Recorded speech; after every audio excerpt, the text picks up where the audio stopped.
New footage has emerged. He's made all of you look like complete prunes. No. Here's the gotcha moment regarding Bob Vylan, this time with the context Piers Morgan's team stripped away. You and I locked horns a little bit on X a couple of days ago about what happened at Glastonbury. I just felt, Owen, that when people try and pretend what they mean is, well, we just mean the entity. We don't actually mean IDF soldiers. It's disingenuous. When a crowd chants death to the IDF, what they mean is they think IDF soldiers should be killed. People talk about the death of institutions all the time. Keir Starmer, when he said the NHS must reform or die, did he mean, and maybe you should probably give a bit of warning to doctors, nurses and patients around the world, does he literally mean they're going to be killed? Of course not.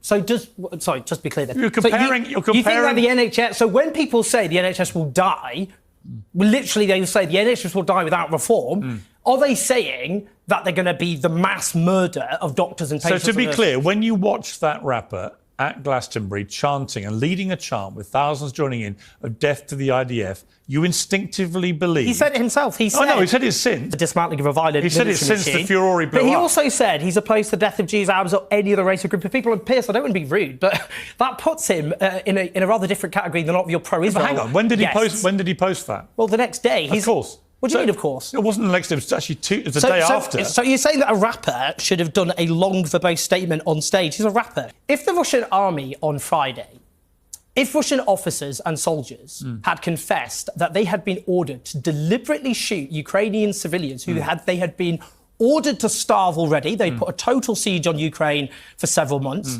They had been ordered to shoot dead those unarmed, starving civilians, and they had killed over 600 of them, including an 18-month girl who they shot in the chest.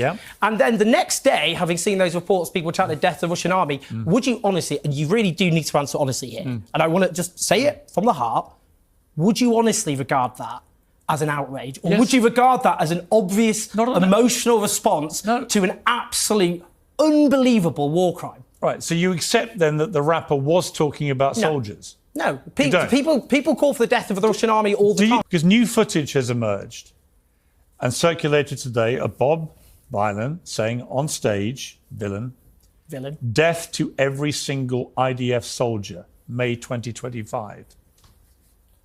To be honest, I mean, I don't know about that footage, I haven't seen it. To be honest, that still puts him, I'm afraid to say, Piers, in a better category than most of your pro. But he's completely contradicted everything you've just said. I haven't. To be honest, I'm not Bob Vylan's spokesperson. By the way, I'm not playing gotcha. I just got told that myself. No, fair enough. They've literally put it on the iPad because it's gone round today. Fair enough. I would never myself. But clearly, that shows his actual meaning was not what he put as an excuse 2 days later. What he meant was death to every single IDF soldier. I honestly... So then the argument becomes your one about the Russian troops in Ukraine. And my point is, coming from a family full of military, military do the orders of their government. Often on pain of imprisonment. I'm afraid to say... Often on pain... Well, you may want to say that that's not the case, but actually an army goes into battle of the orders. When we went into war against Iraq in 2003, many of those soldiers would have had serious misgivings. Piers, we just made a... So who is accountable? Tony Blair, who orders them in, or the soldiers who do their job? Piers, we established at Nuremberg that I was just following orders is not a legal excuse. You're absolutely right. The perpetrators of genocide should be hauled before the courts. That's principally the likes of Benjamin Netanyahu and those at the top. But Israeli soldiers who are massacring knowingly unarmed civilians, it doesn't matter. Okay, so they are legally required. Strictly, they are legally required to refuse to enact those orders. Now, just on that point, by the way, people like myself oppose sending IDF soldiers into Gaza. And if that had happened, not only would hundreds of thousands potentially of Palestinians' lives and be saved and not maimed and all the rest, but those hundreds of Israeli soldiers wouldn't have been killed either. A lot of your guests, ironically, the pro-Israel guests, supported sending hundreds of IDF soldiers to their deaths in pursuit of what is a genocidal campaign of extermination. He's made all of you look like complete prunes. No, the people I'm defending principally are the people in the audience. I do not believe thousands of people attending Glastonbury were supporting that. And what I find actually even more grotesque, to be honest, and this is what I find grotesque, That view, which I don't support, I don't support killing anyone, which is what IDF soldiers shouldn't be So sent. then we agree. Shouldn't be sent into Gaza. Well, then we agree. To kill and Hang therefore be killed. hang on. Then we agree. No, your guests. You don't believe in killing it. I agree with you.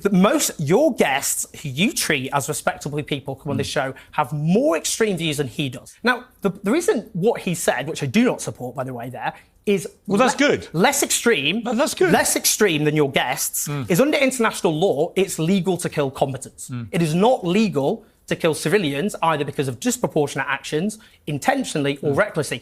Your guests who come on this show, who are pro-Israel guests, they support an onslaught which doesn't just kill combatants, but kills civilians. That is more extreme than what that man said, but you don't treat them as that. Why don't you treat those people as more extreme than that man? Why? Now, look, just from a basic point of view, I'm just a not let's rejoice in killing sort of person. I oppose the death penalty even for the most extreme crimes. That's my own heartfelt view.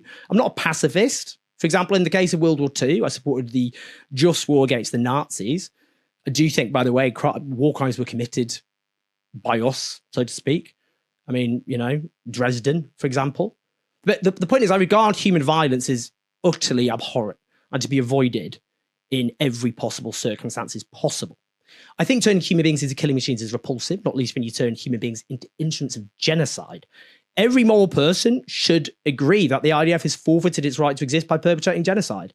If people like me had been listened to, then there'd be no IDF soldiers in Gaza, and they wouldn't be perpetrating genocide. And obviously, as well as not having killed countless civilians, hundreds of IDF soldiers wouldn't have been killed too. The point is, whatever interpretation of death to the IDF, and it's absolutely clear to me, because I was there at Glastonbury, that people chanting death to the IDF forget the performer. They understood that as the end of the IDF. That is, even if it was kill IDF soldiers, that's actually still much less extreme than the pro-Israel position. That's the point. Because as I've noted, under international law, it's actually legal. You can legally kill combatants. It is never legal to kill civilians by intent, disproportionality, or recklessness. All three apply to Israel's genocidal onslaught of Gaza. It's baked in.